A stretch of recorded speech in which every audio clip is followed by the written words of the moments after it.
Hi guys! Welcome to Jekotech TV! Smile ka muna dyan! Okay guys, let's go! Hello guys! Welcome back again to my channel. Hello guys, meron tayong pag-uusapan dito. Dahil ating mga kaibigan na nagtatanong kung paano daw i-transfer yung dollars galing sa ating PayPal papunta sa ating GCash ng libre, ng walang fee. So yan po yung mga katanungan natin ng ating mga kaibigan. How to transfer dollars from PayPal to GCash for free. Pero bago naman yan, bago natin sagutin ang mga tanong na ito, baka naman di ko pa kayo friend sa YouTube, please click the subscribe button and also the bell button para naman ma-notify ko kayo kung meron akong bagong video. And also share and like sa mga mahilig sa PayPal, sa GCash, at gusto ng maraming pera. At sa mga nandyan na gusto lamang magsuri, pwede rin magnood ng video na to. Suriin. Maganda nga yan, marami nagsusuri sa sari-saring video ko na lumalabas minu-minuto sa ating internet world. Again, dito commercial para sa PayPal at hindi rin to commercial para sa GCash. Sadya lamang tumutugon tayo at sumasagot tayo sa mga katanungan ng ating mga kaibigan. Kaya, let's go na! So ayan guys, ito yung ating account dito sa PayPal. So as of now, meron tayo ngayong 6,297.75 na PayPal balance. Yan ay estimated total of all currencies.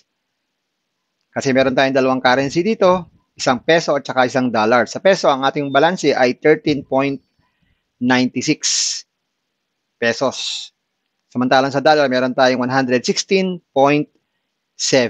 So, pag kinonvert lahat yan sa peso, ang total niyan ay 6,297.75. So, ang tanong natin, paano natin ito mawi-withdraw o matatransfer sa ating GCash? Pwede natin i-transfer itong peso, 13.96, sa ating GCash. Kayang-kaya yan. Mabilis lang yan. Pero ang problema ay itong 116.70 USD dollars or 116.70 dollars. So para ba yan ma-transfer natin sa GCash, kailangan pa natin i-convert itong dollar na to into peso. Kasi ang GCash natin ay peso eh. So, i-convert natin muna yan. So, yan yung mga laking tanong at bine-message sa atin ng mga kaibigan. Paano nga daw, no? Paano to i-convert itong dollar into peso para ma-transfer sa Philippine money and then after Philippine money, ma-transfer naman sa GCash. So, yun ang ating gagawin na solusyon ngayong araw na to. Pero papakita ko sa inyo saan ba nagagaling yung aking PayPal na pera.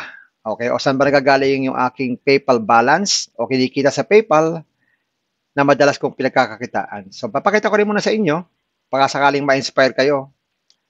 So, dito makikita nyo, yan, halos pare-pares naman ang amount, 4.85 USD. Yan, marami yan, puro ganyan. So, ito yung mga kinita natin. Yan, puro pare-pares naman yan, 4.85 USD. So, maaari magtaka kayo, bakit pare-parehas? Okay, pare-pares po yan kasi yan po ay nanggaling sa paglalaro ko ng mga application o paying application na legit. Kagaya po ng DigiWard, Coinflix, Lovely Plans, Lovely Pet, WePoints. Yan. So, yun po yung mga nilalaro natin na mga talagang paying at legit na wala pong puhunan. So, nandyan po yung link sa description box. Kung gusto nyo i-try, maglaro. Libre naman po yun. Free to play at talaga nakaka-withdraw po. So, yan po yung nagagaling yung ating pera. Kaya po tayo nakakabuo ng PayPal balance dito. So, yan po. Pinakita ko lang sa inyo para ma-inspire kayo, para magkaroon din po kayo ng balance sa inyong PayPal. Magkaroon na naman yung PayPal natin. Okay? So, balik tayo sa home. So, i-convert na natin itong 116 natin, 0.70 sa peso. So, paano nga ba gagawin yan? So, dito sa bandang taas ng konti, dito sa tapat ng PayPal balance, may makikita kayo itong tatlong period. Yan, tatlong tuldok o 3 periods. Click nyo lang po yan, itong tatlong period na to. Tapos, makakita kayo dito ng Manage Currencies. Yan. Click nyo po itong Manage Currencies. Yan. Dito sa bandang baba tayo. Makikita natin dito. Yan. Ito yung ating PayPal balance, 6,297.75. Pero estimated pa lang po yan, ano? Kasi nga po, dalawa po ang ating currency. Isang peso, tsaka isang dollars. So, yung dollar, gagawin nating peso. So, paano nga gagawin? So, papakita ko, papalakihin ko lang. So, ayan guys. So, ito yung ating PayPal balance, 6,297.75. Estimated pa lang po yan, no? Kagaya po ng sabi ko, yan po yung estimated total of all currencies. Kasi nga meron tayong peso currency, 13.96 plus yung dollar natin. Pag kinonvert yan, magiging 6,283.79 in peso. So ito po i-convert natin, itong USD para mapunta sa peso, matransfer natin sa ating GCash. So gagawin nyo lang po, itong sa may USD, meron din tatlong tuldok dito o 3 periods. Ayan, nakikita nyo. Tatabi ng dollar na amount. And click nyo lang po yan. Tapos, dito, meron ditong make primary, convert currency, close currency. So, click nyo lang po itong convert currency. Yan. So, convert USD to, yan, mamimili po kayo kung anong bansa po kayo naroroon. Kung saan nyo gusto i-convert yung inyong dollar dito sa PayPal. Yan. Vice versa, pwede nyo gawin yan. So, i-convert natin sa peso dahil peso naman tayo dito sa ating bansa. So, yung USD natin, i-convert natin sa peso. Click nyo lang po itong bilog. Yan. Tapos, click nyo itong next. Yan, sabi, conversion amount. Yan, ito yung conversion amount natin. Ang conversion rate ay, mababa pa lang ngayon, ha? $1 is equivalent to 53.8457. So, mababa pa lang ngayon ang palitan, ano? Pero, kailangan natin ng pera. Kailangan natin magpalit ng pera. I-check na natin, baka bumaba pa. Okay? So, lagay natin tong available na to. Yan. Lagay natin dito. So, 116.70. Ayan. So, lahat-lahatin na natin para po tayo ay makakuha ng sapat na pera. So, sabi dito, ang minimum transfer amount is 0.01. So, below that, hindi tayo pwede mag-transfer. So, ito transfer natin, 116.70. Okay, so click natin itong next. Yan, sabi dito, yan, amount, 6,283.79. Converted from 116.70. Ito po yung ating dollar. Okay, ang conversion rate, 53.8457. Makukuha po natin ay 6,283.79. So, click lang natin itong convert now. Yan, sabi yan, you converted 116.70 USD to 6,283.79 PHP. Done. Yan. So, punta na tayo sa home. Tingnan natin kung na-convert na yung ating dollar sa peso. Ayan. So, sabi dito, ang PayPal balance na natin ngayon ay 6,297.75. Nalipat na po, no? Na-transfer na. Naging peso na po siya. Hindi na siya estimated balance. Nakita nyo? Hindi na siya estimated balance. At ito po yung ating recent activity. December 13, yan, currency conversion to Philippine peso. Ito po yung convert natin. 6,283 plus yung natitira pa nating peso. Kaya naging 6,297.75. Kahit check po natin dito sa tatlong tuldok. Manage currencies. Yan, makita natin dito, ang ating dollar ay 0 na. Kanina may laman yan. Pero ang peso natin, lumaki na. Kanina 100 plus lang yan. Ngayon 6,297.75.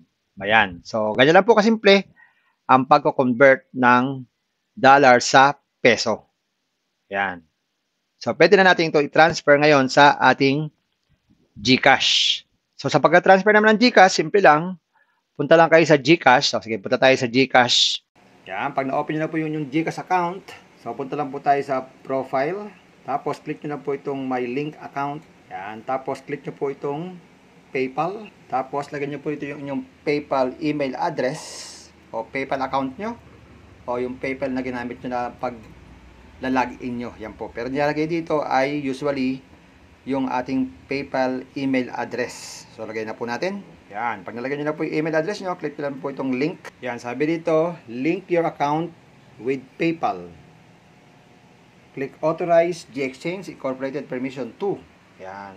Okay. So, authorize po natin yan. Click natin itong authorize.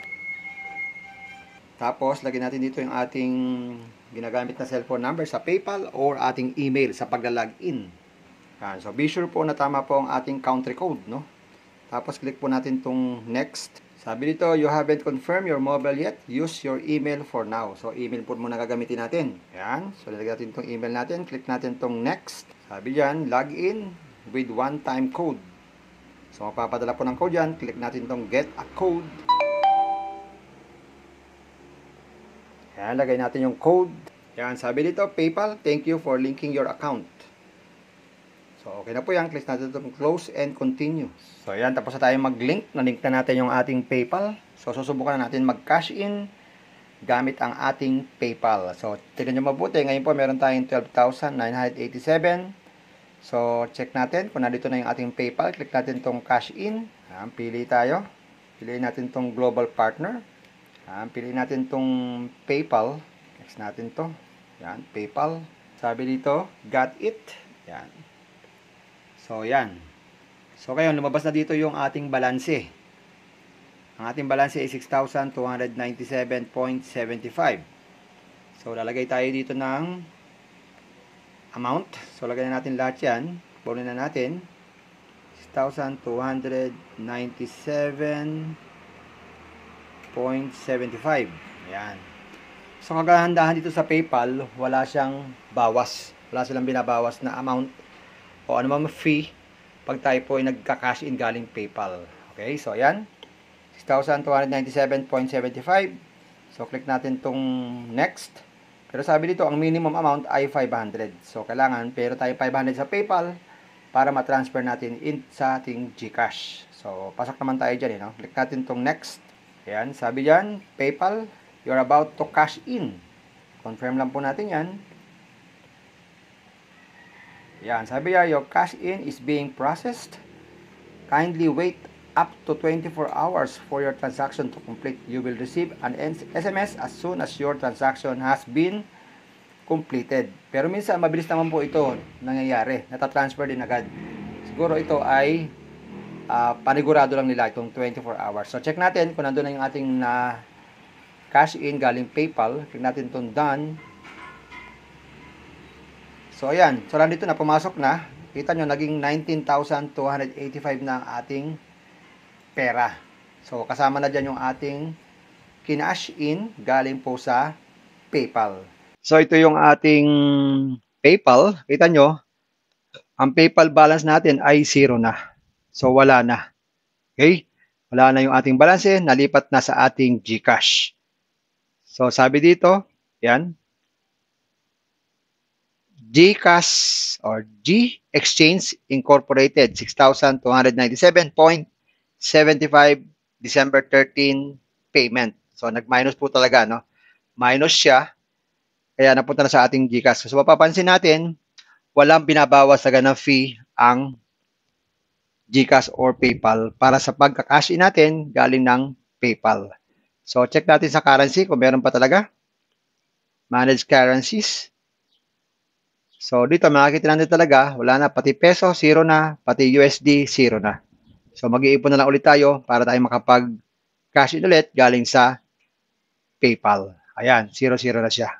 So, ayan lang guys, ganyan lang kasimple, mag-transfer o mag-convert ng USD papuntang peso sa PayPal.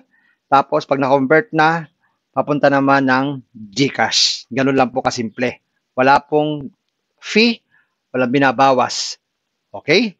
So, sana natuto po tayo pare-pareho sa ating ginawang video at sana meron po tayong natutunan. So, lagi po kayong manonood ng aking mga video and baka naman di ko pa kayo friend sa YouTube, please click the subscribe button and also the bell button.